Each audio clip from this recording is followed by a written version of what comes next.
Сен кімге тартып әнші болғансың? Менің әкем әнді өте жақсы айтады. Сол әкеме тартып әнші болдым. Папам мектепте жүргенде жарыстарда ылғи бірінші орын алатын. Шарықтап кетсем Неге махаббат туралы әндерді жақсы көресің? Сен әлі кішкентайсың ғой. Мен кішкентай емеспін. Мен 13-тен астам. Бұрында 13-ке толғандар ел басқарған.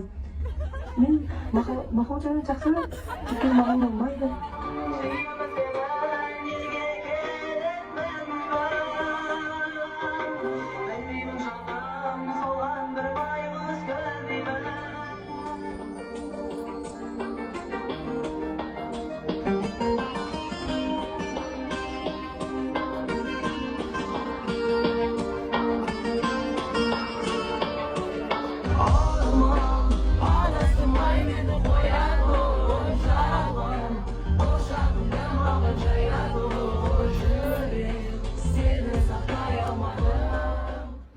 Үздігені ауырмайды жүрек.